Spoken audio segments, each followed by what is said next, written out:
What's ran? It's your boy King Side, the Memphis man. It's no His Production. And I'm sitting here chilling with Shaquena and Baldhead on Laughing Libations. Check it out. Slaps and out, she slaps in her pants, she slaps in no, she slaps in her pants, she slaps in her face, she smiles in her face, she slaps in her face, she slaps in out, she slaps in her pants, she slaps in no, she slaps in her face, she slaps in her face, she smiles in her face, she slaps in her face, ha ha ha, he slaps in her face, I know you want it.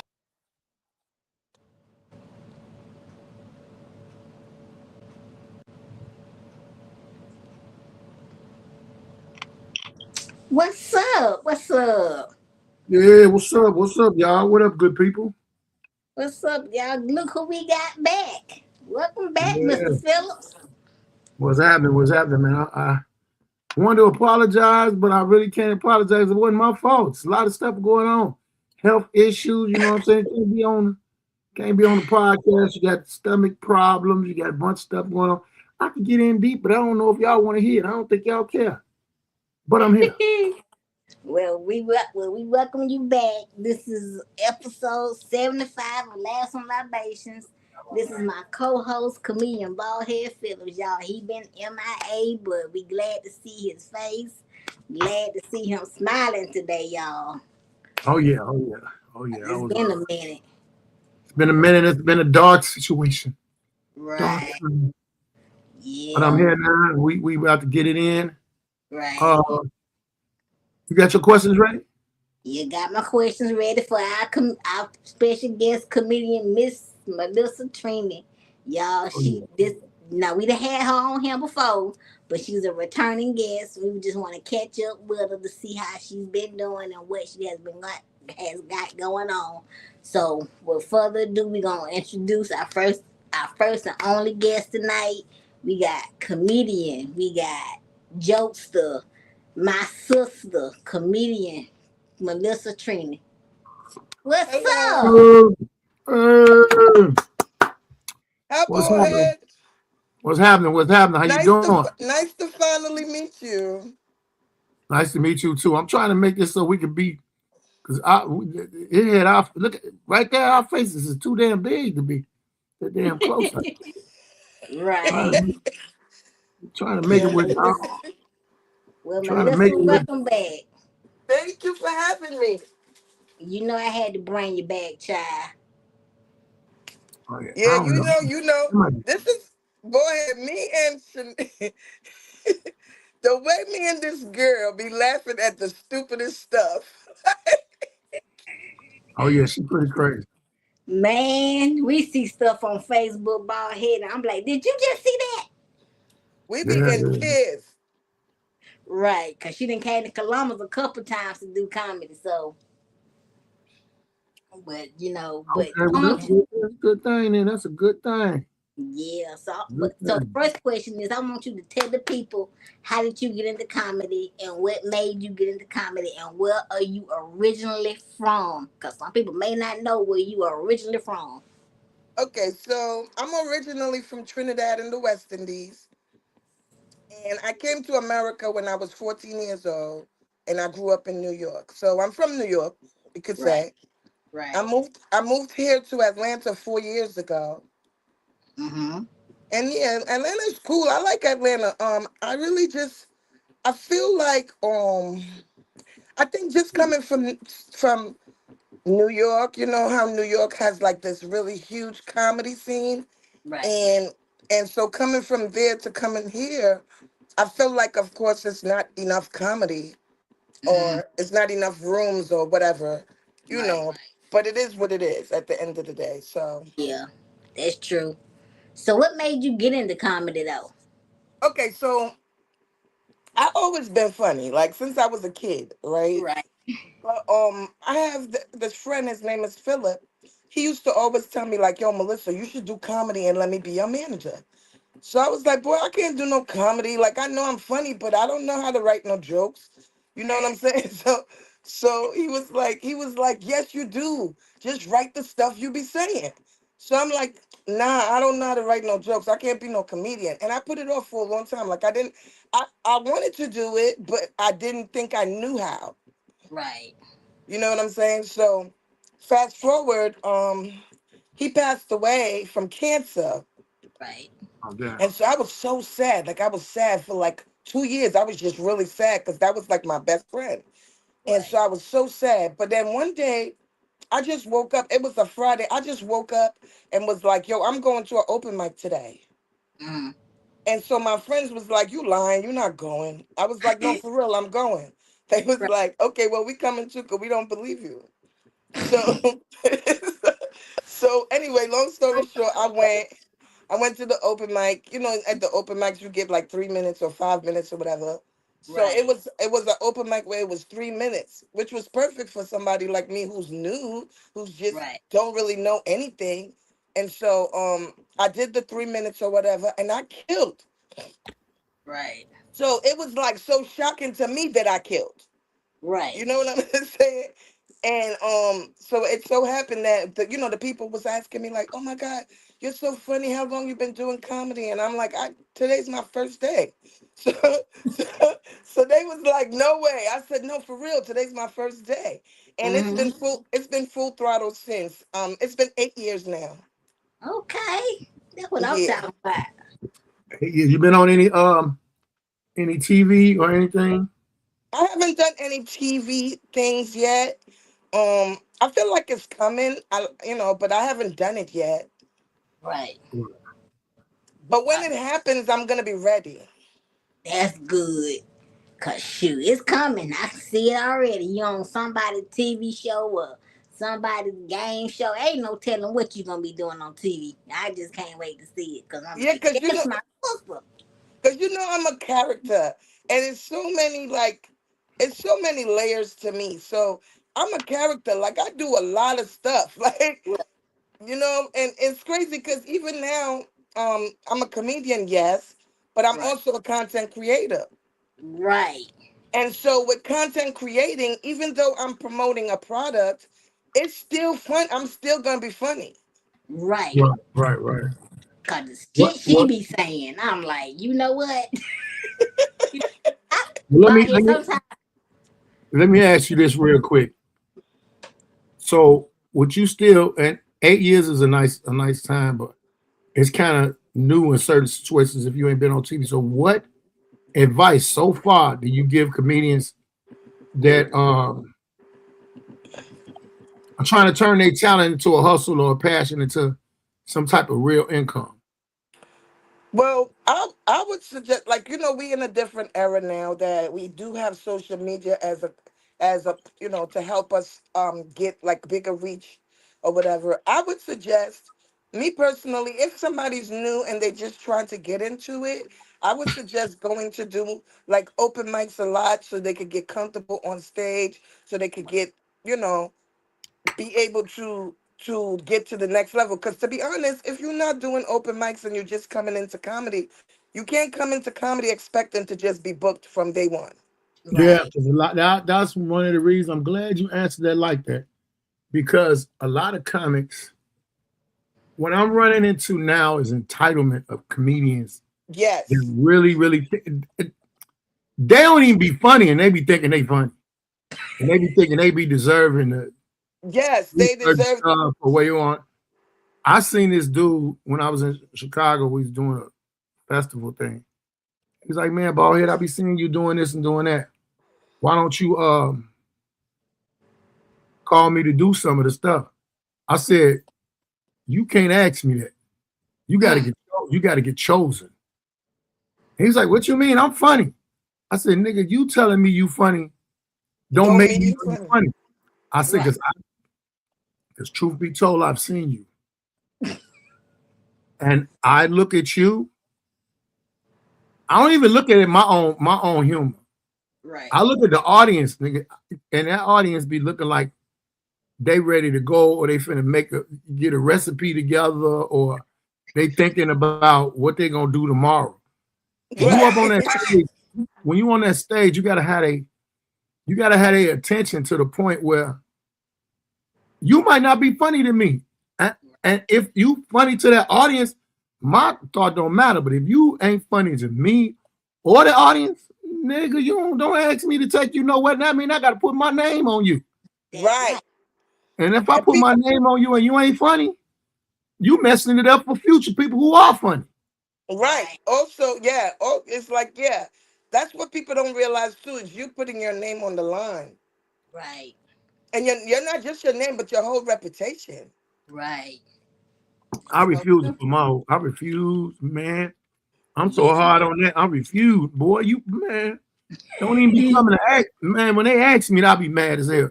And I had to just my one of my mentors, George Wilburn, said, he said, somebody asked me, can they go open up for me? I'm not gonna answer. He was like, because they don't get it yet. They don't know. Because like you gotta be worst thing about comedy, worst thing and a good thing about comedy is word of mouth. Yeah. That's how you'll get on another show. Yeah. And you don't know what that show will lead you to. Now you got word of mouth, and you got taping yourself and putting little snippets out there on the internet. So you're really advertising your funny. Right. But it's hard for people to understand. It's hard for some comedians to understand that because they got entitlement in front of them. Some of them just really go off what their grandmother say. Their grandmother's 90, 80 years old and told them they was funny at the dinner table. And you should do comedy. I don't think you should listen to her. That lady has probably two summers left. She doesn't know. Fine, she going to hell. She can't even remember what she did yesterday. I'm going to hell for some shit I did when I was 16. This ain't nothing. But you know, she don't even remember what happened yesterday. Hell no. Ask her your middle name. Right. She be like, Darnell? Who are you, baby? I didn't even know you. I thought you was a guest. That part. Cause shoot, I have to put myself out there before I even let Baldhead say, I'm gonna let you go on the road with me. Look. Cause he got Baldhead 30 years in. I can't. Exactly. Freddie Chico. What's up, Freddie? Me personally, I still think I'm a newbie. My dog. That's what I'm saying. Yeah. In a lot of people's eyes, you're a newbie, and it's two reasons. You've been in the game for 8 years. Right.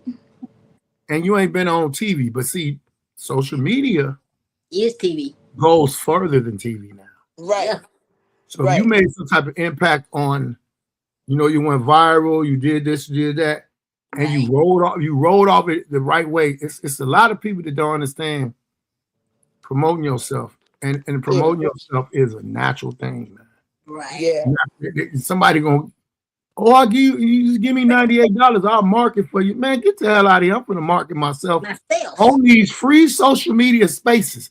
I'm gonna put these things up at the right time, put my name up and go from there. The hell with you. Exactly.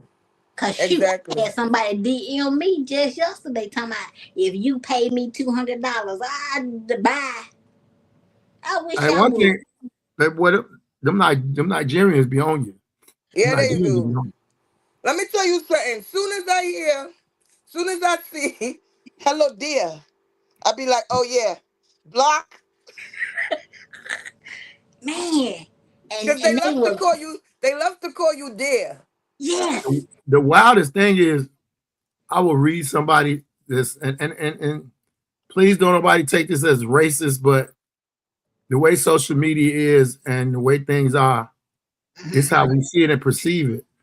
Soon as I would read somebody's comment and I could look at their name and tell what nationality they're from, I hear their nationality while I'm reading it. Right. Hello, I would like to help you with your. That's how I read it too. Man, somebody here. Baldhead, that's how I read it too, the same way. Yeah, you can. And then don't sit there and don't respond back. They'll call you over and over, and I'm like, all right, man. Somebody called me on Facebook that I ain't know. I was like, hey man, how you doing today? Everything's fine. I'm looking at this dude. I said, man, where I know you from? You don't know me. We Facebook friends. I said, I'm from I'm gonna eradicate that situation because I don't know you, man. And Exactly. you ain't from my country, man.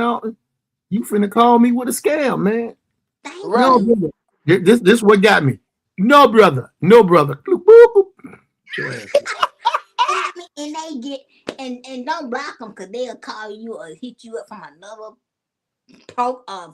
profile or whatever, and you be Yeah, because blocked they got. all day.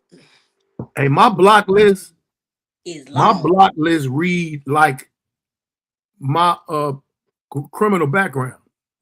That motherfucker long as hell. That motherfucker keep going and keep going, and keep scrolling and keep scrolling. Yeah, my block list is super long too. Man, it's so I long. done block people. Hey, I done block people and forgot why I blocked. Me Right, too. that's how bad it is. Yeah, same here, same here. I mean, You know what? I can't and remember why I blocked this motherfucker, but he gonna stay blocked. thank you, because I'm scared to unblock him. But what was the first joke you ever told that got you a lot of laughs? And My first, did it hit the way you expected it to hit? There you so go. Good one. my first joke. Yes. I had this joke talking about riding on the bus. Like I was on the. This was a true story. I was coming home from work one day. I did overtime or whatever, and I was really tired. My feet was hurting, and I got on the bus. Now this is in New York, and I got on the bus, right? Hmm. And so this old lady gets on the bus, and she's like, asking me to give up my seat, Like and you I was. Rosa Parks. So I said, listen here, Rosa Parks. My feet hurt too. I don't give a fuck you 80. My feet hurt, and I'm not giving you my seat. Now I said, of all these people on the bus, why did you walk the fuck over here? I'm in the middle of the bus. You gonna come your ass I back was here? in the back. Oh my god! See? Damn. It's So like my face, it's like she seen my face and said, ooh, she's a sucker. I'm gonna let her like you know, like, I oh, you she's a know sucker. I got grandparents and I got great grandparents and I kind of beg to differ what you're saying. I understand it, but my great grandparents, well, my great grandfather taught me if you see a woman that needs a seat and you have a seat, simply explain to her, you should have got there earlier. You should have got there early. You'd have got there. Let me tell I you ain't getting something. up. I'm I'm tired too. I'm very Tired too. respectful of my elders because, right, like you just said, I was raised that way. But right, let me tell you something. New York people make you forget that they old. right. I'm telling you, old people in New York make you want to slap the shit out of them. They do. They do. They make you want to trip them. Like, you know, You know what though? The aggression, New York's regular aggression and Chicago regular aggression. And it might just be me, but every time I met somebody from New York, Uh-huh. we clicked up because yeah, it be like that. you damn Yeah. fool. And they're, hey, son, where you from? I'm from Chicago, Joe. And then it just started. Yeah, I don't that's know. I it. let them But drive an Uber, I everything. noticed all of us that got like all of us that got that aggressiveness about us. Right, You know what I'm saying? We all click. right. All We click. all click. Yes, I Lord. ain't never had an argument with a New York nigga. It's just always And I that. never had an We argument always, with a Chicago person. we always laugh at each other's Right. accents, and then we know what we talking about. Right. We always and if you don't, we be like, man, what the fuck that mean? Right. Oh, niggas are doing this, so you explaining it right off. We don't take that aggression, even the women. Right. I done met them New York women. I be like, yeah, what up? What up? Oh, where the fuck you from, son? You ain't from Atlanta. Where you from? Hell no, I ain't from Atlanta, baby. And it make you mad. It make you mad when somebody asks you, is you from Atlanta? But the fucked up part about it is you here. That part. That That part. part. You from Atlanta? Hell no, I ain't from here. Can't you mean? tell by my voice I'm not? Like, don't insult me.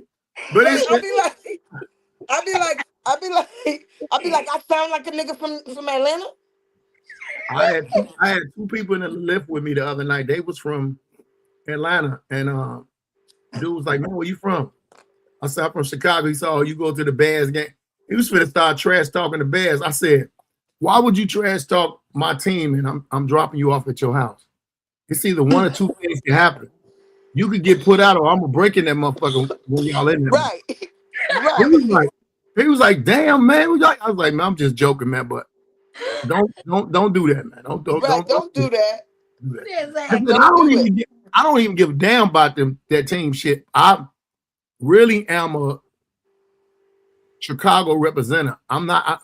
All my favorites is from Chicago, and if my favorites ain't in the playoffs, ain't in the big whatever, I don't got a secondary team. Right. I got a secondary. I'm where I'm from. I go to if they having a barbecue or a tailgate, and some of my friends having one, and it's for the Bears, I'm going because I know it's a bunch of Chicago people that I already know there. Right. I ain't going to be hoopla because ain't none of them niggas giving me no damn money if they win. That's a fact. I do love that camaraderie. I love the dialogue on how Chicago and New York meet here in Atlanta, and I've met a lot of comics. They either come through or they live in here, and I be like, "Oh, that's a New York motherfucker." I just be laughing. I be laughing. Right. Because I had somebody ask me, was I from Chicago? Because I do not pronounce the R in car no more. Because I done been around Baldhead. I be talking to him so much, I don't even say car. I say car. And they be like, "You from Chicago?" No. They be like, "Because you don't put the R on car." I said, "I'm sorry, y'all. That's Baldhead fault. That's Baldhead fault." They don't need to say nothing about no football. I'm like, that's Baldhead fault.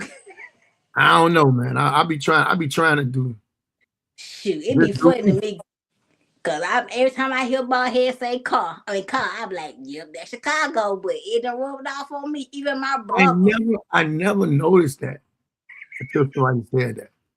Go ahead. Yeah. How did you start comedy? What made you get into comedy? Two of my friends. My best friend Marlon Mitchell was doing it, and he kept on. He knew me from high school, and we used to always be roasting each other. Or, I was in so much shit back in high school. And Deion Cole, they both kept telling me, "Man, you need to do comedy. You need to do comedy." I was like, "Man, I'm out here selling drugs. I don't do no motherfucking comedy." So I kind of started doing it a little bit, and then when I went to jail, and I seen all of them niggas on TV, I was like, "That's what the fuck I supposed to be doing instead of being in here, locked up with these niggas being in these damn relationships and shit. These niggas in relationships. I got to get out of here because I refuse to be in a forced relationship with anybody." Right. Every time you say that, I holler. When I got out, before I got out, I had to formulate my mentality on doing comedy and not going back to the streets. So I kind of, that's basically the way I got my start. Then I really started liking it. The therapy of comedy for me. Therapy of comedy for me, and then finding out that it's therapy for some people in the audience also. Yes. So I have a similar background to you as far as selling drugs and stuff like that. And I've been to jail. I just never been to prison. Right.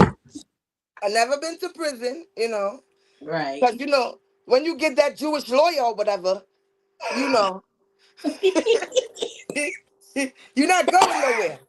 You're going to get this good old probation, and that's it.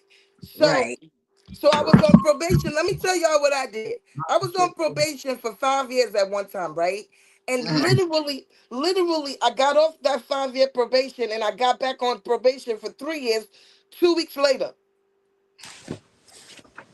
The hell did you do? Yeah, you ain't need to do no more crime because you're gonna get caught too much. No more crime. Right. And the thing about it is, I never got in trouble for drugs. I got in trouble for fighting.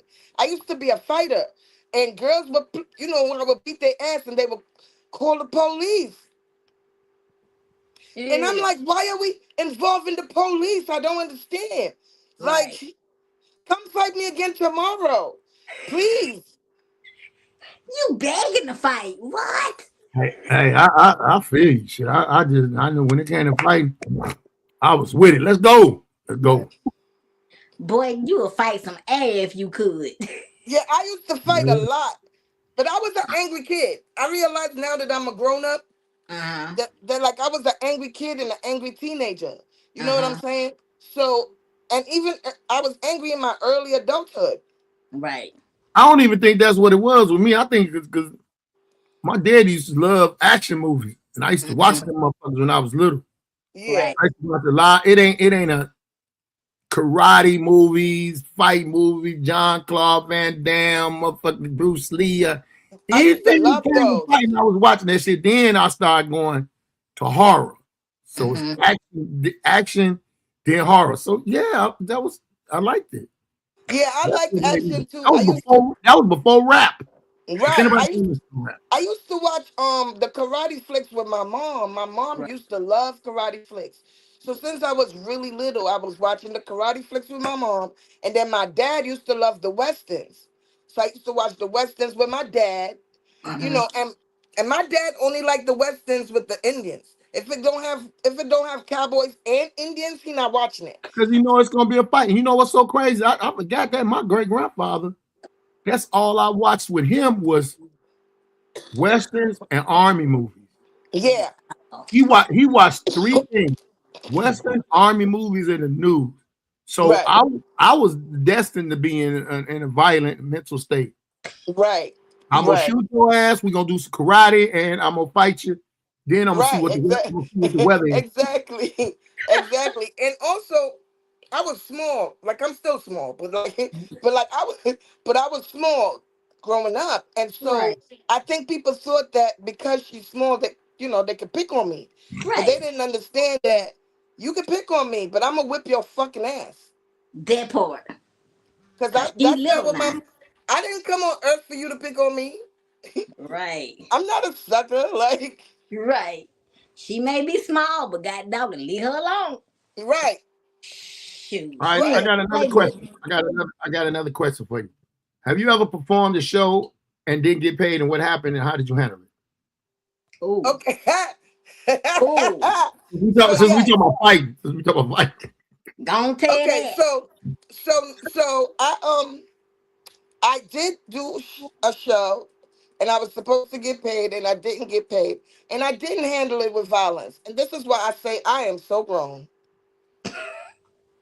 I am so fucking grown, okay? Because I didn't handle it with violence. But let me tell you something about me. My cutoff game is serious. Okay? My cutoff game is serious. So you don't pay me, I'm never going to talk to you again in life. In life. Until you hit me up, talk about, I got your money for you, we can't have a conversation. Right. There's no conversations to be had. Right. So I block dude everywhere. On my phone, on Instagram, on Facebook, on TikTok, everywhere. He's blocked, so he can't talk to me. So what he does is he tries to reach out to other comedians like, yo, you spoke to Melissa, how's she doing? I've been trying to reach out to her. And they're not going to tell him like, yo, she ain't fucking with you because you didn't pay her. They just leave it like, yeah, she good. What if he was trying to contact you to give your money? I'm good on it. You can keep it at this point. Oh, you do I know the dude? No, because listen, it's how you handled me. Right. It's how you handled me. Now you can't give me no money because guess what? That money's not even enough for how you handled me. Right. Yeah. You one of them. Your principles, a motherfucker person. Yes, I am very big on principles. Yes. Right. It's about the principle for real. Yeah. You know what I'm saying? And if you handle me like that, we can't come back from that. I don't care if you're trying to give me the money now. Anybody that I've ever met like that, if you make the mistake and you're about to get cut off from a person that operates like that. You got to. Oh, wait. I didn't. Hold on. Let me get this straight right now. I didn't mean to do that. That ain't what I was doing. I know later on you ain't gonna say nothing to me. But yeah. I understand. And it's crazy because I had a show. This was last year. I was booked in New York, so I went home, to do the show or whatever. So I saw him. Shut up, Granville. So I saw him. I saw him at a show when I was booked in New York last year. And I walked right past that nigga because it's no conversation to be had. It's nothing you can say to me. Damn. Right. Your cutoff game is strong. God. It's serious. I'm telling you. I've been like that with only women that wouldn't give me none. I don't talk to them no more. Baldhead, and let me tell you something. You are entitled to be that way. Because why would they not give you something? The reason why I'm saying that is because if we done did everything that it led up to me getting it, and then you be like, I'm not ready. I agree. Don't talk to them. I have to keep myself safe. And some people think it's keep myself safe. I'm not going to take it. You know what I'm saying? But I don't want it no more. Now I want it no more. I had a motherfucker tell me I was just playing hard to get. Well, now it's going to be hard for you to get in contact with me on any because I don't play with that. Yeah, because it's like, why are you playing? Right. Why are we playing? We grown. Just tell what it is. Just tell the truth. And even if at the beginning if it comes to she didn't want to do it, just say that. Yes. Yeah. I had motherfuckers. So you think because you took me to the restaurant and we did this and that, I'm supposed to give you some? No, I was I like, don't no. think that. I was like, no. I was like, no, but I would like some. Right. I mean, what else are you doing tonight? You ain't doing right. Nothing else. Right. But playing with your roles. You don't feel entitled to it because you took them out, but at the same token, don't play these games like we're gonna go there and then you playing games. Like what the fuck is wrong with you? I don't do I ain't talking about now. I would not do a bunch of stuff that got to do with dating and call you my friend. Right. What is you talking about? That part. I ain't opening no motherfucking door for you and taking you and to my friend. restaurant, introducing you to my boys. I'm introducing you to my boys because I'm lightweight bragging. Yeah, look what I got.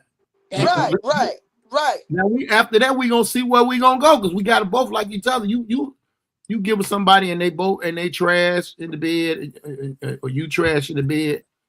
That is going to be the definition of I'm not gonna call you anymore.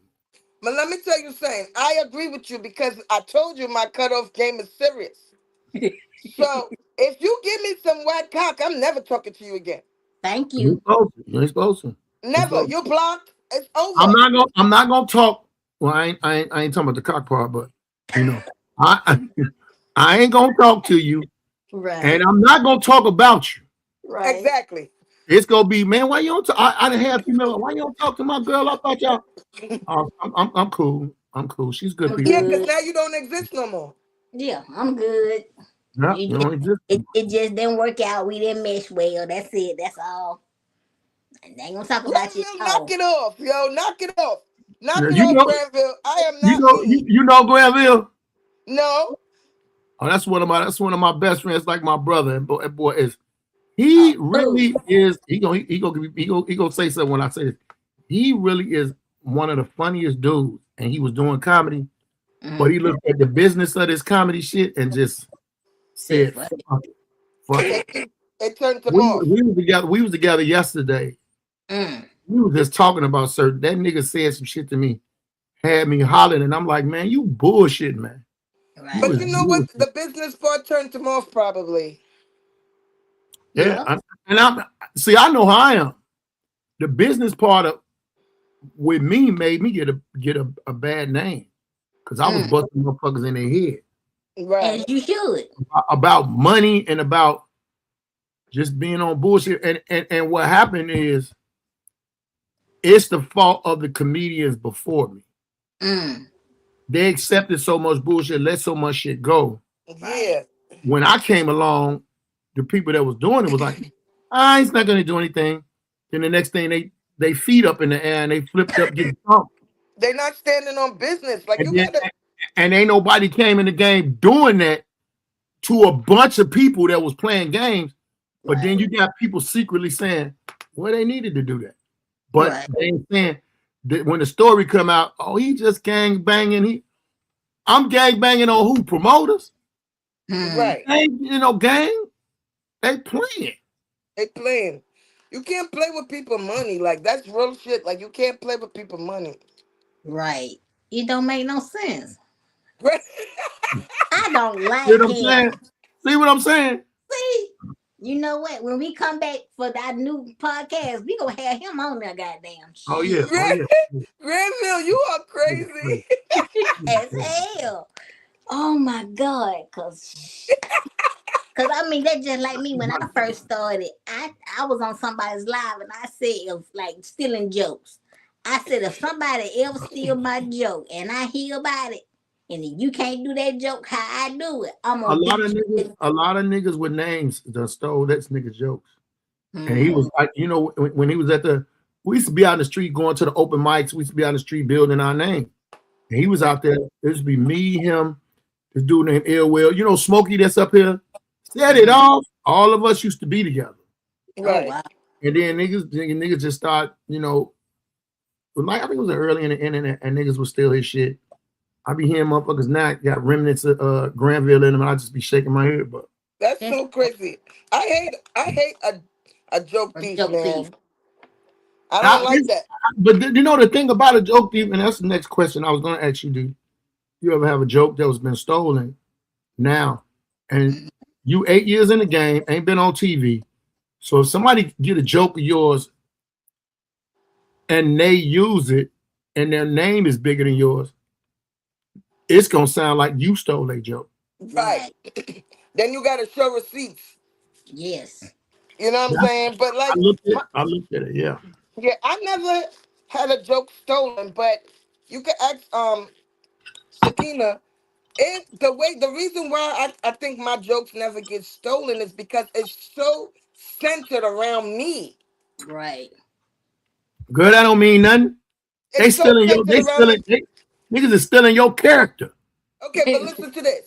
Listen to this. But I'm a Trinidadian in real life, so I have two accents naturally. They can't go into those things. They can't go into the characters. They can't go into the accent. It's gonna sound fake. It's not gonna be natural. Right. Cause she'll come out with that accent so fast. I'm like, well, damn, where the hell did that come from? You know what I'm saying? So they can't do so that's why I say I feel like that's probably why it's never been done so far, is because it's so centered around me and just me, my family, my life, the way I was raised. Like they can't, you can't copy it. You never lived in Trinidad. I feel like we did a show together somewhere. I feel like we did too. Y'all probably did, just don't remember. And it'd probably been somebody, because like I've been kind of down for a while. I've been down for a while, but I'm here in Atlanta, and I do a lot of Maurice stuff. Then I do some stuff with my manager. There's a couple other things I mess with. I've been down for a while too, because I got diagnosed with congestive heart failure. So I was sick. You too? Yep. You're like congestive heart failure, high blood pressure. Okay, let me take this time out because I ain't gonna do my podcast, so I'm gonna do it here on Laugh and Libations. I had congestive heart. Well, they were saying I had heart failure, but they didn't say what it was, and it's congestive heart failure, high blood pressure, and diabetes. I knew all three of those situations could be turned around with diet and eating and taking natural herbs. Right. Because the other medicine will have you having 92 different other things that you got to get medicine for that for. Yeah. I don't mean collecting. I said tonight I'm gonna post how many medications that they had me on, opposed to how many natural things that I take. But in the course of that, I started my Baldhead's health and weight loss journey. Right. Because I knew I had to lose weight. Right. I knew I had to eat different. I caught this thing called H. pylori. H. pylori is a stomach bacterial virus that nobody knew what it was. I was having pains in my abdomen. My stomach was burning. I was having sharp pains. I didn't know what it was. First time it happened, I'm like, man, what the fuck did I eat? Right. And I was in Chicago, which Chicago has the best worst food. Worst meaning health wise. Right. You know, as my boy Willie Lynch Jr. say, they fry all of their damn chicken and curry activated grease. But I was thinking it was that, so I kind of slowed down on the fried foods. But being a comedian late at night, we can't find no motherfucker healthy food. True. Exactly. I said, you know what I'm gonna do? I'm gonna start cooking my own damn little snack, and people gonna see me and be like, man, you ready? But then you go to the club, man, you can't bring that food in here. Right. That shit y'all got making me sick. Yeah, you know what I started doing? Like if I would buy food outside, I would just get a salad. Right. Yeah, you can get salad certain places. Right. Anything. So as that got worse, it wasn't found out. Now it started in August of 2025. Not until January 2026 that they do the colonoscopy and op where they put the camera in the throat. What they call it? Endoscopy. I can never remember that. Because I think the colonoscopy was so traumatizing to me. I didn't feel it, but the thought that they put a camera up my ass and down my throat, I said they just made a whole movie of my insides. Can I see the movie? But what you call it again? Endoscopy. The endoscopy revealed that I had the stomach virus. Now listen, when I came up out of it, the doctor said, "Oh, you got a virus in your stomach. Your primary doctor will contact you." 2 weeks went by. This motherfucker ain't contacted me to the point I forgot. But I was having these things, and when I went to go to my appointment, he was like, "Oh, you got H. pylori. They didn't call you? Motherfucker, they said you were supposed to call me. What do you mean that they didn't call me?" So they gave me some medicine and I was supposed to take it for 2 weeks, 3 different antibiotics. But let me tell you what happened. The way my insurance was, I could only get 2. So then I took those 2. Nothing happened. Went back, had to switch. I didn't switch insurance and marketplace. Actually 3 times. I'm on some new medication now. I mean, a new doctor and new insurance now. It's probably the best insurance. Or one of the best.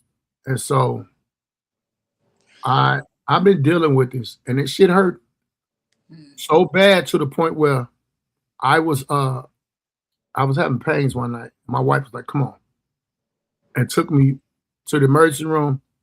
Girl, only thing they could give me was morphine, and that morphine was the only thing that made me feel good. But I never had morphine before, and that shit. I had to ask them, "Do y'all got this in gummies? Cause I ain't really gonna talk to you no more. If I ain't gonna bother y'all if y'all got this in gummies." That morphine is serious. It's serious. It does help. Yes, man. Help like a motherfucker, but you know now it had me down to the point where I couldn't drive. I've been out of work. You know what I'm saying? Because it hurt to walk. Right. And you know. If you've never been in a situation before about your stomach, you lose a lot. I couldn't holler no more. So you know how you get on stage and certain things you project a certain way? Yes. I couldn't do that. I found that out one day I was performing, and I was like, I gotta get this shit straight. This shit fucking with me. Wow. With my hustle, and it's fucking with my career. Oh hell no. So you know, I had to sit back and really try to heal the best way I could. Right. Comedians are elevated. Why y'all read that shit? I just stopped trying to read it and I got quiet. I'm like, the fuck? I'm gonna say it. Baldhead bless. Baldhead bless and put so many up and coming comedians to elevate, and they abandoned. They did the same thing to Ill Will. I said what I said. Ill Will, yeah, Ill Will was a motherfucker. Well, not like he's not here. He's still here. He's a comedian. He's a comedian that has MS. Yes. And he is fucking hilarious. Yes, he is. Good friend of mine, stupid. And he done put a lot of people in position. Right. Him as well as my boy Marlon Mitchell. Yes. I really wouldn't be doing comedy if it wasn't for Marlon Mitchell. Right. I still would have been doing what I was doing or been locked up for a real long time.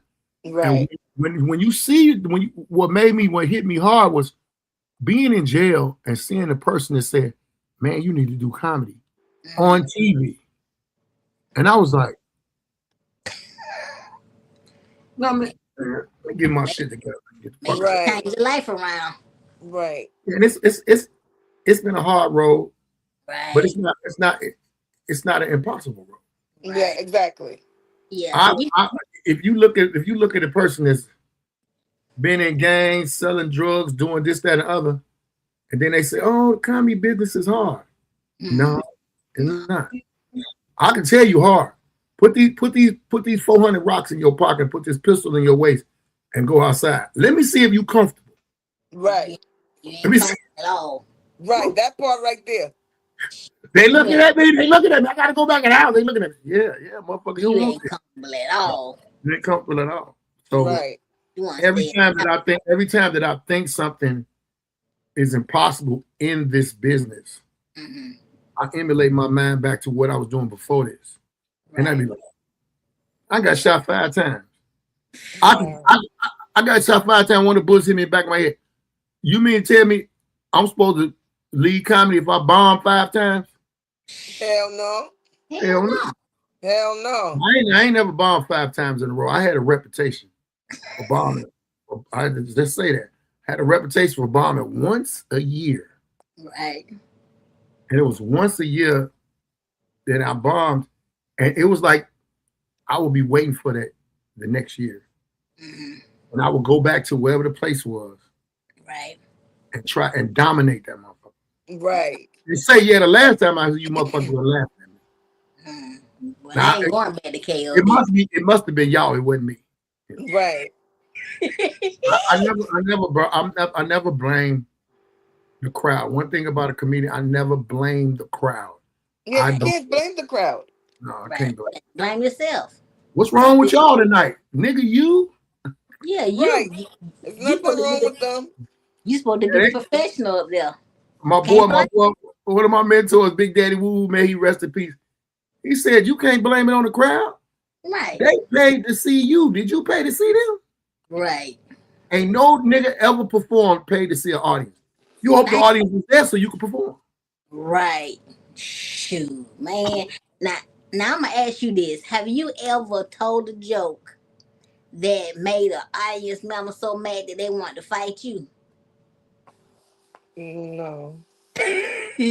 Cause shoot, I told a joke and the girl in the front row, she was like, and then when I told the joke, she folded her arms and looked at me like she wanted to fight me. I'm like, the hell? Cause I never did that. Right. Cause she looked at me like, God damn, okay. Cause I basically just said I had the best coochie in Uptown Comedy Corner. She got mad. Right. Because it's been sitting in that chair marinating all that time. She was offended. She was offended. She looked at me like she wanted to knock me out my chair. I said, she up there talking about that rollaway pussy. I don't like that. I don't like that bitch. I don't like that wheelchair bitch. She get on my nerves. But yeah, so sometimes you can tell a joke. You ever had that happen to you? For me? What? Yeah, you. No, I never had a joke where people got mad at me. I have jokes where I have people with the wow factor, like, oh, I can't believe she said that. You know, but I've never had a joke that made people want to fight me. I had a girl walk up on stage and then she got closer. And I guess she could feel that I was born in the 70s, the 80s, and 90s, and I would slap the shit out of her. So I think she. That's factual. Oh my God! See, and a lot of people get mad nowadays when they say yes. When a man say he'll slap a woman. I'm not gonna. I'm not just. I'm not into beating women. But No. if you put your hand on me, I'm gonna give you what you gave me. Right. Exactly. All that out, it don't hurt. It do. I got a face. Right. That part. My face ain't man. I don't got no metal on my face. Why I'm not? You put your hands on me, I'm gonna put mine all on you. I might go overboard. I might. Let me tell you something. Since my son was little, I used to tell him, if a girl thinks she's a man and put her hands on you, beat the fuck out of her. Let me give you one better than that. You know who told me if somebody hits you, hit them back. I don't care who it is, man or woman. My great grandmother. In the black family, it's only one person higher than your great grandmother, and that's the Lord. Thank you. If the Lord didn't say no, don't do that. Right. So All I didn't know. Hey, look, what's okay? I might get some slack from this, but they was beating bitches up all through the Bible. All through the Bible. There you go. Talk about it. Talk about it. I'm sorry. I'm not say sorry. that. You better say Talk it. about it. Talk about it. My mama, she told me and my brothers, don't ever put your hands on somebody unless they put their hands on you first. He get on my damn nerves. My grandma used to tell me the same thing. Anybody put their hands on you, you better beat the shit out of them. And my mom used to say, and if they bigger than you, pick something up and knock them out. Yeah, you got to get them up off it. Make sure they don't do it no more. Make sure they don't. Thank you. My mama told And me when the school call me, right. I'm gonna come up there and I'm on your side. You gotta worry about your side. My mama told me she'll finish what I started. She said you got 2 wheels on your chair that come off. You better use both of them. Yeah, my mom used to be like, Melissa, I didn't bring you in this world for people to put their hands on you. That part. she said, I didn't bring you here to do that. Right. You better fight back. Because if you don't, you got to go home with your mama and dad. But then it's funny because then when I used to get arrested for fighting, then she said, "What, Melissa, what happened? The devil in you?" She gonna turn that around. You know what? I used to be like, my mom is so confusing. That is so confusing for real. She'd be like, oh God, Melissa, the devil in you? I know you be want to laugh your ass off when she say that shit to you. I used to always laugh at my mother. I laugh at my mother now. Like, I be like, Mom, please. I be like, Mom, please knock it off. That part, because you confusing me, lady. She hate when I say knock it off to her. She think it's disrespectful. Don't say that to me. Yeah, and I say it more. Because guess she gonna do that to you. Let me tell you something. I could not wait to be a grown-up so I could talk back. Like literally. I just wanted to talk back so bad. But when I was a kid, I was raised I'm a 70s baby too. I was raised that you don't talk back. So I wasn't talking back. So and in my head I used to say it to myself, like, oh, I can't wait till I grow up. I'm a cuss. I'm gonna do this. I'm gonna do that. So hey then man, I got grown. You get all of that. All of that motherfucker growing up to wait till you couldn't cuss to find out you had to cuss about these motherfucking bills. Right. You want to cuss about other shit. I got a joke like that, Baldhead. I said, I couldn't wait to be grown so I could have sex. I did not sign up for these fucking bills. That's all motherfucker want to move out the house. But man, I could just be fucking all day eating candy. Yes. That part. Couldn't wait to grow up. Couldn't wait to grow up. But I couldn't wait to grow up so I could cuss them people out. Like, for real. Because I got aunts, like my aunts and I, we're close in age. Like I grew up with my mother and her sisters, like literally. But my mom is only 16 years older than me. So I grew up with them. Right. So, yeah. So I couldn't wait to grow up so I could cuss my aunts out, you know, and cuss, you know, and cuss my uncles out and cuss my mama out. Like I couldn't wait. And so now you're cussing bills out. So now I'm 52. So I be like, Fuck is you talking about? Stop fucking saying that to me. Stop talking like that. Fuck is wrong with you? Like, They be like, what got into her adulthood, motherfucker? I That could not part. wait to cuss. I'm telling you, I could not wait to cuss and grow up, like just so I could cuss and cuss them out. And Like, now, and now you can't stop cussing. right. And my grandma is the only person that was safe. Since I grew up, she was Uh-huh. the only person that was safe. Everybody else was fair game. They My game. They got. mama, my daddy, his sisters, his See, brothers, my mama's sisters, her brother. Like I ain't care. I couldn't wait. I could you not know wait. what, I was like, when I grow up, I'ma cuss them the fuck out. man? That is hilarious. But okay, I'm gonna ask you this: when did you realize comedy could actually become a career for you? Granville, Me, Thomas here.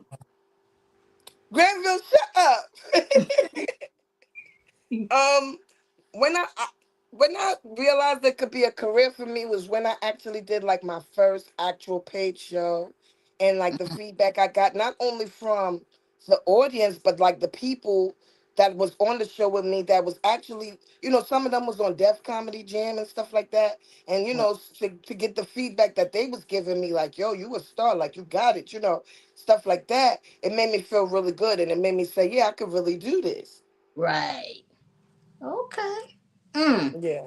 Cause you funny, like goddamn. When I first met her bald head, she got on that stage with them high heel shoes on that I wanted to steal, and she had me hollering. I said, "Oh my god!" I'm like, I "Okay," just I just talk about my own self. and that's what you did. Like That's always, what you did. always. I just talk about myself and my upbringing, like my mom, the type of person she is. I talk about my dad, how he is. Cause like I got this joke about my dad. Everybody loves this joke. This joke is one of them universal jokes. You know Mm-hmm. what I'm saying? So my dad, I be smoking bud with him and stuff. And so this is a true story. Like, so I be smoking bud with him and stuff. So he was like one day, he was like, Melissa, light it up. So I was like, okay. So I rolled up the blunt or whatever, and I passed it to him. So he Mm-hmm. took two pulls. He 96.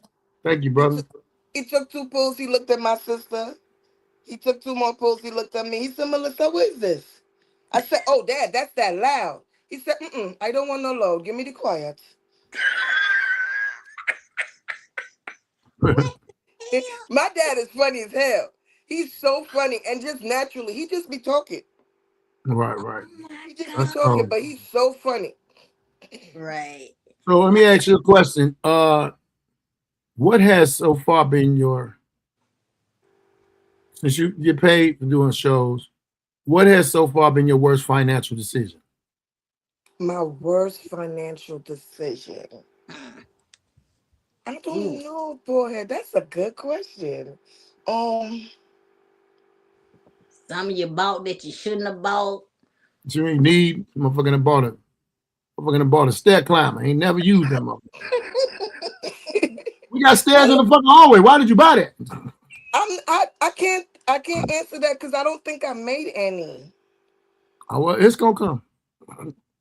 Yeah, I don't I think I hope, made any. and some people might take. I hope for that in your future that you do make a bad decision with No, some money, but that no. means you're getting paid.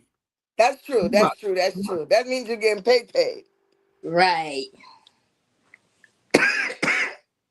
Got you, bro. Got you, Good, boy. good All night, right. Granville. Yeah, Mm, grandpa got to go to work, then they got to go to bed. right. Yeah, I gotta work Tuesday. I'm off tomorrow, thank God. But I just Motherfuckers with jobs. You know what tripped me out about people with jobs? Hmm. With the life that I live, I'll be up at 4 o'clock in the morning. And it saying, ain't because I want to be.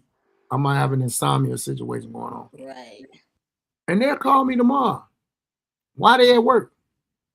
And say some shit like, why you still in bed? Nigga. Why you ain't in bed, motherfucker? Don't be hating on me because That part. you had to pick that motherfucking up life, your up life having ass. right? Now, I work from home, so I literally be getting up, brushing my teeth, wash my face, smoke my weed, And then 9 o'clock, I clock in What my so pajamas. what do you do if you're a man? Asking? Oh, I work in collections for Aaron's. You know that company, Aaron's, that do the furniture. Oh, the furniture stuff. Yeah, I work in the Oh, collections you just be department calling. You be calling motherfuckers get on their nerve. all day. It's beautiful. I love it. She said it's beautiful. It's the best job I ever had. She get on my nerves. It's the best job I ever had because I don't be caring. Like just day before yesterday, I called the. So the thing is, we don't dial the numbers. It's like an auto dialer. You know what I'm Right. saying? Right. So this lady, she's like, y'all keep calling me. I said, yeah, because you keep not paying the bill. See, pay your bill. We won't call you. Hey boy, I be on them motherfuckers. And they be calling me. So Somebody call me tomorrow. she said, how would you like if somebody keep calling you every day? I said, I wouldn't like it. That's why I pay my bills. Nobody don't be calling me. That part. That's common sense right there. Hey boy, My manager, they would be mad at me. I'm my sitting here, manager man. I'm sitting in the hospital. My brother's in his bed. He's dying. Bed. Hey, well, why don't you? Is he talking to him? I'm sorry, damn. Are you still talking to him? Yeah, he can talk. Why don't you ask him? Do he got the money? Maybe he can send it to him. right, that part. He finna go out. Ain't like he's gonna use it. He finna go out. And that furniture's still gonna be at his house. So Yeah, man. That's why he's gonna be there, man. Right. Now, I'm going to ask both of y'all this question. I'm going to answer it too. But what is the weirdest place y'all have ever done comedy? let me tell you something. I can tell you my weirdest place, but go ahead. Jail. You said Jail. jail. When you was in there, or was you? No. Okay. We got booked to go there. Damn. Jail. That was probably some good money. It was, but jail. Damn. Jail. And I'm not an ugly girl. I don't need to be in nobody's jail telling jokes. They was on you. They was on you. Boy, I was scared for my life. I can picture your face the whole time. I was scared for my life. Do you hear me? I was like, oh my God. Why are we here? I'm like, yo, money make me do dumb shit. She was scared for her virginity, y'all. Let me stop. I was like, oh my God. And you know, they was making the sounds like whistling and all that stuff. And I'm like, Jesus Christ, I can't wait till we can leave. You were scared shitless. I was scared. I bet you any kind of money. If any man did a jail thing like that and they start whistling at him like that, he'd be like, what the fuck? He'd be more scared than you. Listen, they was doing it to the men too. Oh Lord Jesus Christ. So we all in there shook. My weirdest place was at a club in a neighborhood where I used to gangbang at, and a lot of the niggas was there that I used to fuck up, and we grown now. And niggas was a couple of them niggas still didn't like me. And my cousin, I was like, man, it seems like these motherfuckers, man, say, man, them niggas hate you, man. You sitting up here making their girls laugh and shit, and you in their mind, you successful as hell, and you walking around this motherfucker just smiling and waving and shit. He was like, nigga, you crazy. I said, yeah, I'm gonna get the hell up out of here when I get to. I'm getting the fuck up out of here. Right, exactly. And during COVID, so remember New York had like the highest numbers of COVID people or whatever. Right. So everything was shut down, literally, for like a year and some change. We couldn't do comedy anywhere. We had no comedy clubs, we had no bars, no clubs, no nothing. Right. So we started doing comedy in parks. Yeah. Wow. Now I'm gonna tell y'all my weirdest place, and Melissa was there when I did comedy because I bombed at this place, King of Diamonds, the strip club. You weren't supposed to be there no motherfucking way. It's a strip club. You. Exactly. Your legs don't work. What the fuck is you in there Shut up, for? bald head. Exactly. It was a strip club. Them people was coming in there. They didn't come in there for comedy. No, They they came in and see just man. do titties and Right, ass. but it was still good because like the as the show proceeded or whatever, they was paying attention and they was laughing and stuff. Right. I was just too drunk to tell a joke. Yeah, you was drunk that night. How you I'm get drunk? I'm not really a drinker, so I was good. Man, bald head. I had one drink, bald head. One. Melissa would tell you, I only had one drink, and that was the Long Island iced tea. I didn't. I had, I think, a That ain't glass of one drink. wine. That's about 9 damn drinks in one cup. Right. I think I had a glass of wine, if I'm not mistaken. Yes, that's it. But Because I'm a wine drinker. that Long Island took over my body, and that shit turned to a seminar.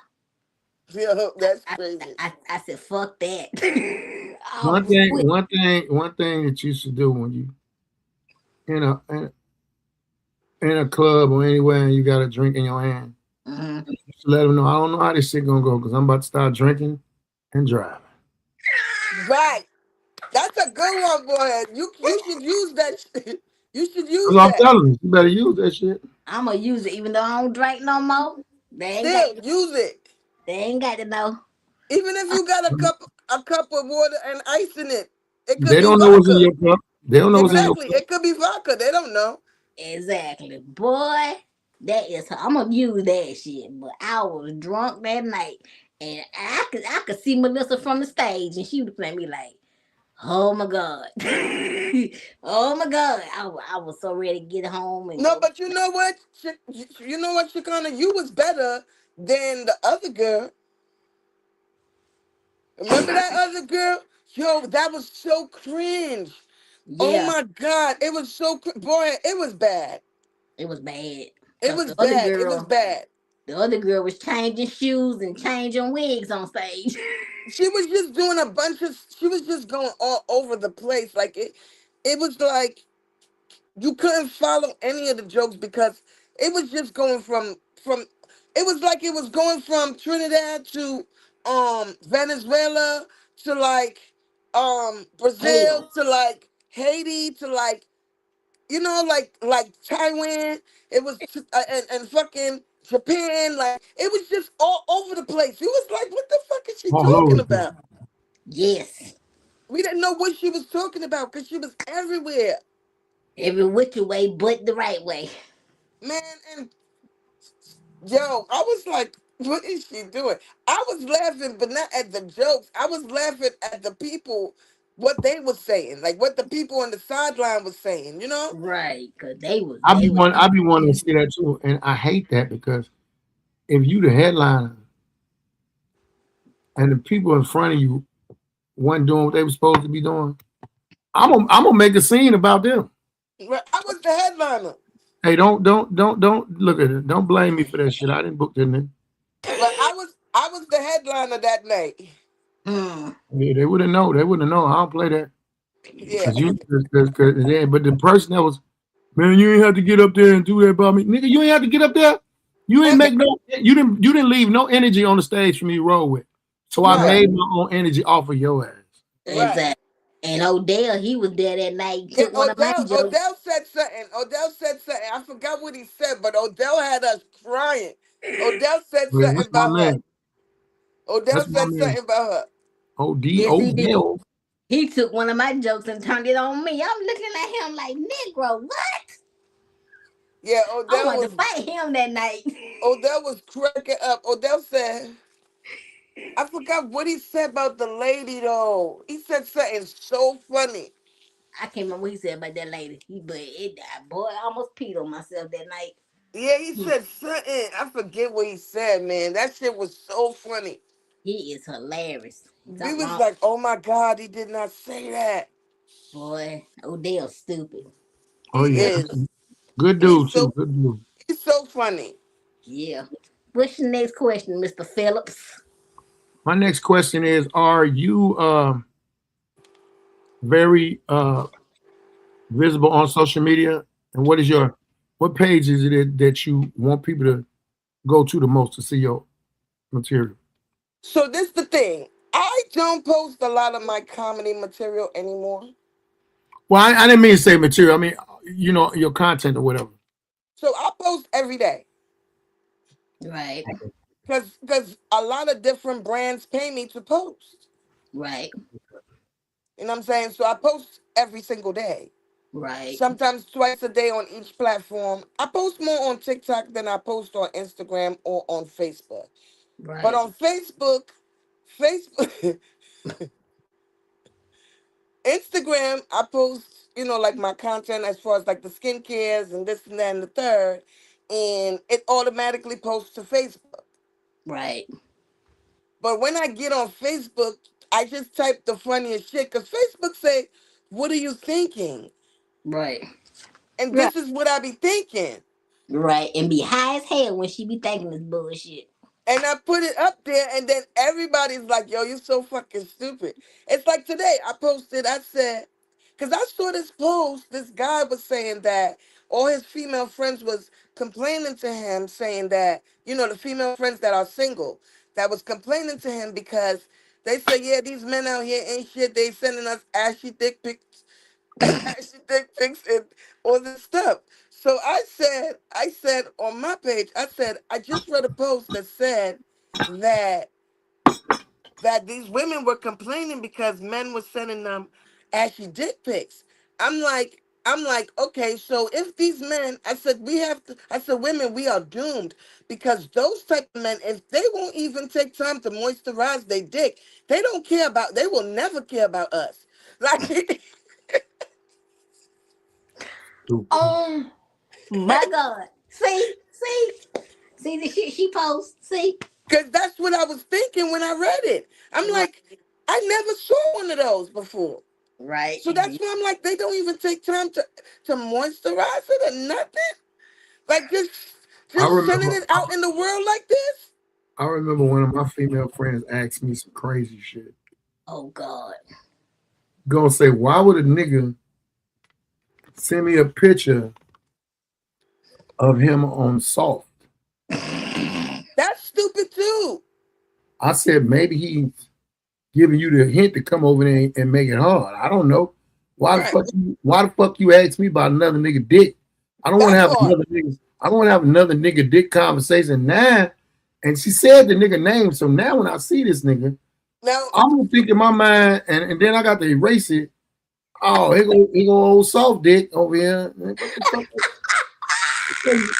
There's certain conversations I don't want to have with you. That's why I don't really like having female friends who feel I'm their big brother because they want to tell me shit. But Right. yeah. I substitute all that bullshit for Right. telling them about me having to take a shit or something. Let me tell you something. I go through that too with my own female friends. Cause they be calling me with the wildest shit. I be like, what? Right. I'm like, I don't Like, want to hear this. I be like, what happened? Right. Cause my Right. homegirl, let me tell you, she just out the out the blue. We texting each other like we text each other every other day or so. So we texting random regular. So she's like, yo, um, telling me about her new boo or whatever. So I'm like, oh my God, that's so nice. I'm so happy for you. I'm so, I love that for you or whatever. I was like, he better be good to you. I'm gonna come to New York and whip his ass, right? So anyway, long story short, she goes to telling me stuff that I don't need to be knowing, but she Right. decides to tell me. She's like, Mm. yeah, he's uncircumcised. I said, oh, so I can't smoke with you no more, right? I was like, she was like, he's uncircumcised. So I said, I can't smoke with you no more, right?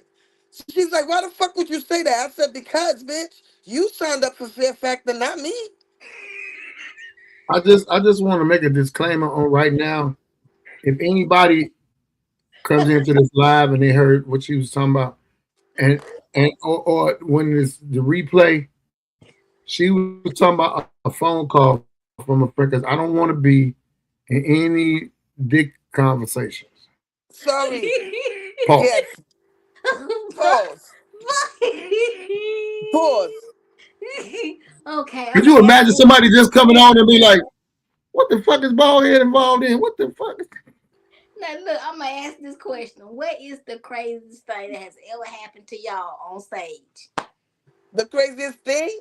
Yes, or the most embarrassing thing. It don't matter, craziest or embarrassing. Huh. I don't think I had any embarrassing Yeah. moments on stage. Oh wow. I guess it's just me then. Yeah, I don't think I had no crazy No, I've embarrassing had some. moments. I've had a few. I've had a few. You said embarrassing moments, or what did you say? Craziest or embarrassing, it don't matter which one. Well, the craziest thing was I was on stage talking about a girl. Okay. So this the thing. I had went with this chick for like a year. Mm-hmm. She didn't want to have sex. She said she was celibate, right? And in my Okay. mind, that mean I'm finna get this. I'm gonna break this. I'm gonna break this curse. Right. Right. So I was with her for a whole year. Started going to church with her. I was doing anything I could, you know what I'm saying? Go to church with her, try to be even all right. Still didn't get down. And then I got tired one day, and it was because of church. Mm-hmm. I went to church and I realized one day how much money I had put into that church.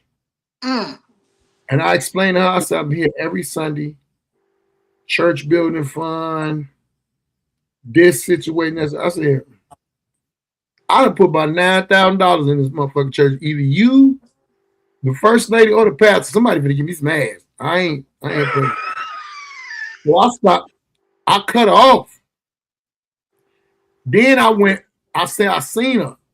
Mm-hmm. Her name was Tammy. Mm-hmm. I saw her going in a crib, and I pulled over. We talked and everything. This second time around, I got it. Mm-hmm. But I got it and $500, and she was making candles, and I got $500 in a candle room. That girl was in the audience, and I didn't know she was in the audience. She was like, "You motherfucker, he's talking about me." I was like, "Damn, that is her." All right, y'all, that's my time. Peace. But nobody knew it was her. You stupid.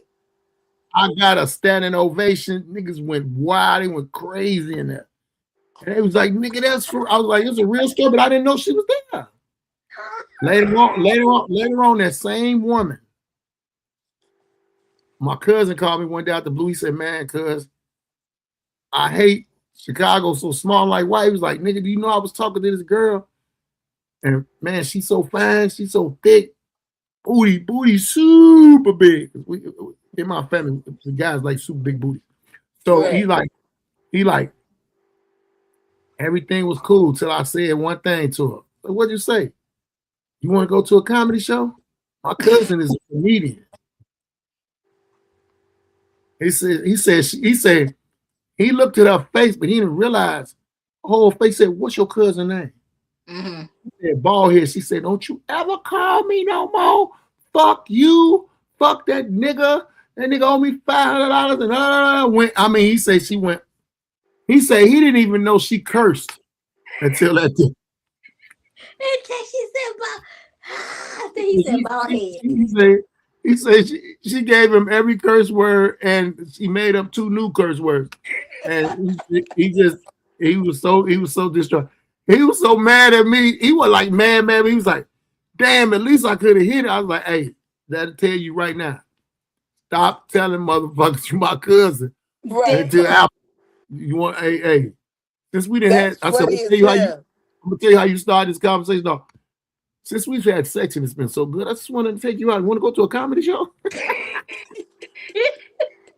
Don't do that shit beforehand, brother. Don't do that shit beforehand. Because you know we hell no, you fucking around and man, ain't no telling what the fuck I did. Right, that is so funny. Oh my God, that is hilarious. I wish I could have been at that show. That to me is the wildest thing that ever happened because I remember purposely our ex came. Mm-hmm. My ex-girlfriend came to a comedy show. And we kind of broke up. We broke up on bad terms. Mm. She thought I was cheating, and then she found out I wasn't, and then she wanted to try to double back, and I was like, no. Right. But she was there with her new dude. I talked about her, but not mentioning her name to the point she was so uncomfortable. The dude was like, I heard the dude say, "What's wrong with you?" She had sense. She didn't let nobody know it was that I was talking about. You. But she was like, when it was over with, and I was out there selling my t-shirts. He was like, "Baby, you want a t-shirt?" She was like, "Hell, fuck no." And walked. He was like, "What the fuck is wrong with her?" It didn't dawn on him. Like, he was like, "What the fuck is wrong with you?" He's like, "Man, I apologize, man." He said, "Man, just give me a shirt." And I was like, "Here you go, man." I said, "Matter of fact, here's one for her."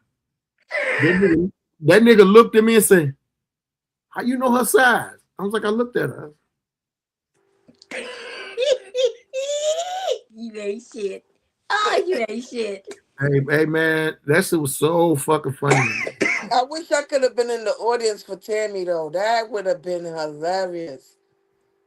Boy, well, my most embarrassing moment was I was in the middle of my joke and I swore up and down. Because when I get nervous on stage, I don't sweat, I pass gas. So I thought people heard me. So I started talking louder to try to cover up the farts. And I'm just looking around because I got paranoid at this point.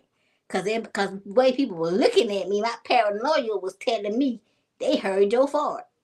But I kept going. And I'm like, oh my God, they can hear me. Look at how they looking at me. I said, oh, hell. But didn't nobody hear me. But it just, my nerve just got to me. And I thought people would actually hurt me passing gas on stage. I said, if anybody ever hear me for it, I'm never going to live that down. I said, oh my God, get your nerves under control. But I pass gas every time I get on the stage. And pray to God that mic don't pick up now one of the farts. So before I get on stage, I gotta pee a lot. I be having to pee a lot. Yes, I be having to run to the bathroom a bunch of times. I be so nervous before. But once I get the mic in my hand, I don't be nervous no more. But I be so nervous prior to that. Right. Because once I get that mic, it's like you just, you calm and you cool after that. But yeah, I be so nervous. I am the pissiest person before the show. So Baldhead, when I see her doing a show and we doing a show together, I'm like, when you going up? Oh, I'm finna go by. We're gonna go piss. I'll wait for you. Cause Baldhead gonna tell you that. See, he gonna do that to you. So you know where I want to perform at real bad? I want to perform in Chicago real bad. I never performed in Chicago yet. But but I pissed 100 times. That's great. Oh my God. Well, look. I do. And especially now that I'm in menopause, I already pissed 100 times on a regular day. So it's I do not want to talk about that menopause shit. That shit crazy. It's the worst shit in the world. That shit is the devil. Almost caught a motherfucking cold last night because of menopause. Yeah. Motherfucker got the air on. Yes. Don't be talking about your wife like that, Baldhead. Yes, Baldhead. She's hot. I got this. Let me tell y'all something. Y'all ain't ready for this. I go to sleep. My pajamas now is a jogger suit, long johns, or a hoodie. I had a skull cap on last night. In my dreams, I thought I was in Chicago in the winter. It's cold in the motherfucker, man. I be cold in the motherfucker. Last night she gave me some grace and said, "I'm gonna cut the air off because I heard you in here sniffling." Oh my God. Yo, but listen. I almost got to die. To hate the motherfucking. No, but seriously though, Baldhead, let me tell you something. It is the craziest feeling to feel like there's an inferno in your skin. Boy, I'm gonna book you for our next podcast, Granville. Don't worry about it. You're gonna be a guest on here. No, that nigga went to bed. I thought so too. Right. It feels like an inferno on your skin. No matter what you do, nothing is cooling you down. Nothing. I had a hot pack. I had a hot flash in the middle of Walmart one time, and I was 36 years old. I almost came out of all my clothes. Yeah, it's crazy how it. I don't even get why it do that. Me neither. My sister told me, said, let's go, because if you stripping here, you going to jail. I'm going to leave you in jail for stripping. I ain't never experienced none of that shit like that, G. Boy. Y'all be having, y'all be hot, y'all be cold. And let me tell you, it's just two things. The hot and cold shit and the attitude. I really, really think somebody need to do a study on like past menopause, like with our grandpa. I think that's how domestic violence started. No, I'm serious. Think about this. Y'all generation now, anybody in their 40s and 50s now, are just now really learning some of the stuff, so they don't really know all the stuff. Right. Think about 2 generations back. Wasn't nobody telling y'all that this man working. That's when men used to work. Men used to take care of the whole household. Yes. I'm taking care of this motherfucker household. I'm doing all this and not coming out. This bitch got a problem, and I don't know why. And why the fuck you remember when they used to be like, who keep touching the motherfucking heat? Yes. That wasn't them motherfucking kids. That was the motherfucking woman. And then that man got tired and just smacked the shit out of her, beat her up. And she never knew what was wrong to explain it. So nobody before her never told her that. So it really became a regular thing, and women weren't telling women. Y'all had to now find out through these doctors, through this social media, through Google, through any woman that I know that is the age of us. Right. Their mother did not tell them shit about this. That's a fact. And let me tell you, my mom never went through the symptoms. So when I tell her, it's like a foreign language to her. So she don't even know what to tell me. Right. She don't even know what to tell me. She don't even know what to tell me. Leave it like that. She don't even know what to tell me. So I have to Google it, like you say, or social media, or read books, or, But then you got to think about this. ChatGPT, Google, and all of that. We put it up. Humans put it up there. Right. Humans put it up there. And sometimes they got that they got AI9, AI thought process. When you go to ChatGPT and they tell you something. And the best thing about ChatGPT is the more you use it, the more it gets to know you. Right. But to tell something that went on before people were putting the information in, it's still new. I think it's going to be 2-3 more generations where they can directly say, okay, well, you can eat lemons and put a cucumber up your nose and you won't have menopause. Right. Like, what? Shoot, I've seen my mama, my birth mama, and my aunt all go through menopause and have hot flashes. And I have sat there and laughed my ass off until I had a hot flash. I said, you know what? I would never laugh at y'all again. My mom never had hot flashes. See? So she just don't even know how to relate to that shit. Oh, wow. She be looking at me like I'm tripping the fuck out. My mother would get in the car with me. It'd be dead motherfucking winter. Chicago winter. At the L, get out. Get the fuck, get out. You ain't getting in here. I'm not getting no damn L. Well, do you see all the snow out here, woman? I'm a hot boy. I had to struggle. I'm like, you act like you came from the basement where Satan was at. That's how it feel. And I had to cut the L on and be mad, mother. But cutting the L on in my car and going wherever, it wasn't like that. It was like now, with me having my illness problem, I'm cold now a lot. Right. I be in this motherfucker, man, with gloves on. I'm sorry, boy. And see, I take blood thinners because I got blood clots. Man, you see, I got a jacket on now. Look, I take that bad off. I'm crawling. I'm like this. I slept in my long johns last night. Long john pants. I seen them up. I get excited. I said, "Oh, they got my pants. They got my shirt." What the heck? I walked around last night. Man, I walked around last night looking like a shadow in this motherfucker. Cause I don't buy nothing but black underwear. Right. Black. Right. Oh Man, my God. and I'm the total opposite. At night, I be sleeping in a muumuu. If you know the muumuu is mad breezy. Yes. A muumuu ain't nothing but the early version of a summer dress. Right. That's all. Right. I be putting on I put on my muumuu. Grandma used to have them motherfucking muumuus on, titties out, no bra. Right. But that That's be the me. whole I'm point. grandma now. She got them to get granddaddy together, go make him that food, go in there, raise that muumuu up, get on in. Let me tell you something. Yeah, y'all to go. That's why you used to have to go to bed early. Go to bed. Go to bed. Go to bed. I'm grandma now because I got 2 granddaughters. I'm grandma now in the muumuu. Damn. It just ain't no granddaddy.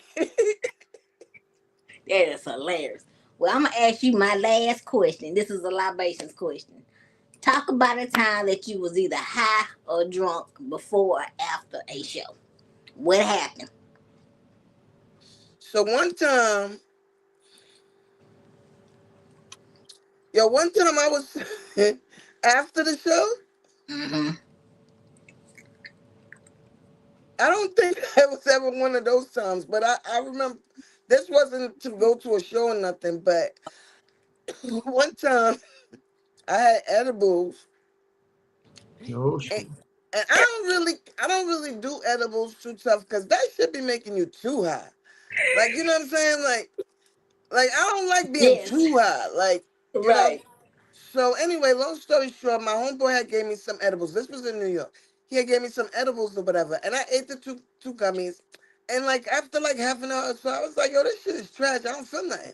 Long story short, I walked down the block to go to the bus stop. I mean to get an Uber, and so I got on the bus because I was by the bus stop. So I ended up getting on the bus. So while I was on the bus waiting for the Uber. Oh, your ass was high. So, but the bus. So in my head, I'm like, why the Uber seems like it's getting further away from me every time? You know, you're watching your phone, so I'm like, yo, I feel like this. Why is it getting further away from me? Because the bus is rolling, the bus is going. Right. Yo, the shit was so stupid, yo. I was so embarrassed. But anyway, I got off the bus at the next bus stop and walked back to where the Uber supposed to pick me up at. What the hell? You should just stay on the bus. First of all, I got on the bus, but the bus wasn't going where I was trying to go. Okay. God I just got on the bus because the bus came. I'm standing there waiting for the Uber, but I ended up just getting on the bus because the bus came. When I tell you, that's got to be the funniest shit in the world. to do. I got a bunch of Uber. I got a bunch of edible stories because I used to take it, but I stopped taking them motherfuckers. Man. That should make you too high. Like I don't like being stuck. Like I don't like being stuck. Right. Bless you. Now, Baldhead, now you gotta tell one of your high stories because you got plenty on. Shit. I got so high one time. I got in the bed and made the bed up when I was in the bed. Told my daughter. Told both my daughters, my 16-year-old daughter at the time, and my youngest daughter, she had to be about 6. Watch out for daddy because I don't feel right. Mm-hmm. Only one checked on me was my baby. Mm-hmm. My other daughters, this motherfucker, she went all outside and everything. So that nigga high, I'm gone. Mm-hmm. I woke up, front door was open. My other baby was on the other side of my bed. Mm-hmm. Where your sister? Oh, she went somewhere. I'm finna kill her. I was so high though. Mm-hmm. The next day I had to do my podcast. And at that time I had a bunch of people on my podcast. Right. I said, I'm just gonna be here, y'all. Y'all do the podcast. And I was like, what's wrong with this nigga? I was still high. Like I kept getting higher. Right. And then it would act like it stopped. Right. And then it trick you. It trick you. It Right. trick you. Oh my God. Well, I'm gonna tell you, by the time I got high, it was on 420. And I had already smoked 3 blunts already. 3 now. Then here go my cousin giving me some edibles. And them was like 420 milligrams a piece. So I'm high. I'm so high, I put on Instagram. I said, y'all, I'm so high, I can taste my teeth. And they looking at me like, what? They said, girl, go drink you some milk and go to bed. Because if you can taste your teeth, you high. You high. And I'm on the floor. I would have been like, what they taste? I'd have been like, what they taste like? I wouldn't have been able to answer. Now, boy, I had to get on the floor. Because the room was spinning. The stuff on the walls was moving. I was hallucinating. I said, oh my God. Yeah, I slept on this another time. My uncle, he had brought me some a chocolate bar one time. You know the big chocolate bar? Yes. So he said, Melissa, just eat 2 of the squares. Just eat 2 at a time. So I was like, all right, cool. And at that time, my mom was at my house. She was staying with me. So, so he said, just eat 2 at a time. So just eat 2 of the blocks, you know. My greedy ass ate the whole fucking bar. The whole bar. I done that before. Ate a whole brownie. Yeah, so I ate the whole bar. This one I tucked myself in. That's dumb funny. So I ate the whole bar. So now I'm stuck in the chair. I can't move. Like I'm literally stuck in the same chair for hours. So here go my mother. My mother like, look how she stupid ass. Look, she's so fucking greedy. No, she can't move. He tells she's 22. Look at she telling everybody else. She pulling everybody else, like my sisters and all of them, even my kids. She pulling them in the room like, look how she look. She can't move. Look at your mother. Shame of her. Yes, look at she can't move. She's so fucking greedy. He tells she eat 2 little bar and she eat the whole chocolate, the whole thing. See, that's crazy. I was stuck in the same chair for hours. Like I'm talking like 7, 8 hours in the same chair. I couldn't move. Oh, see, I've been stuck on stupid before, so I get it. Yeah. Well, Baldhead, you got anything to ask Melissa before we get up off of here tonight? Yeah, one of the most important things. Let everybody know where they can find you and what you got coming up next. Okay, so you can find me all over the world at the Melissa Irish. That's my real birth name. That's not a stage name. That's my real name. Melissa Irish. And it's the Melissa Irish. And I don't have any shows coming up right away, right now. Right. But I am, if you out there looking and you want to book, just come. Hit me up and book me. You won't be disappointed. No, you won't be. All right. Well, thank you so much for coming on. Right. Laughs and Libations. Actually, this is the last one of the last episode of the season. Yep, and we're about to switch up the game too. About to switch up. Yes, let them know what we got going on, Shaquena. Well, y'all, we got a new podcast coming up in September. We working on it. We're not going to give out the name yet because we want to promote it right, make sure we trademark and all that. But we got a new name and everything because we see now that everybody want to say Laughs and Libations and all this, that, and the other. And then I'm sober for 4 years almost. So I don't want to try to tempt that fate and start back drinking again. So we had to change the name because, you know, I'm on my sobriety journey. But you can find me on my Instagram at Shaquena, ShaQuena 3939. Facebook, QuenaHorace. TikTok, same name.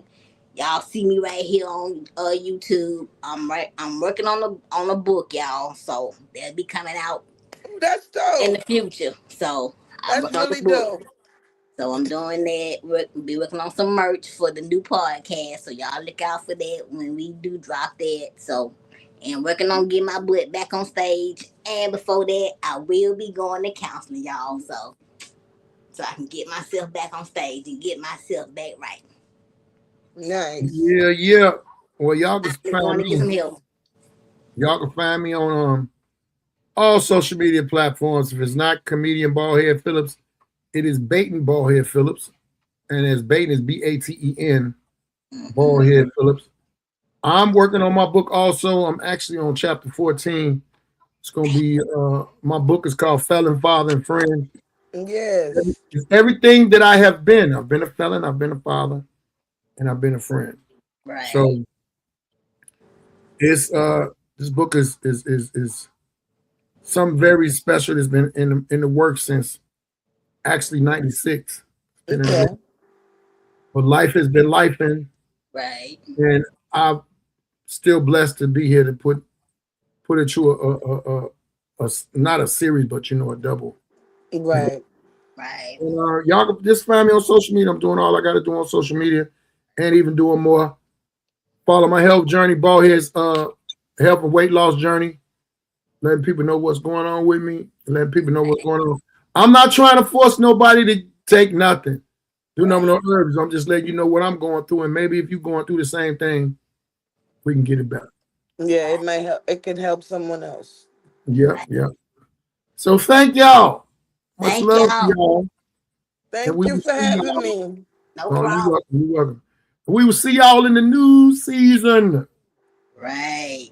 And I'm mad we ain't got Sora no more, goddamn. Peace. Bye, y'all. Bye-bye.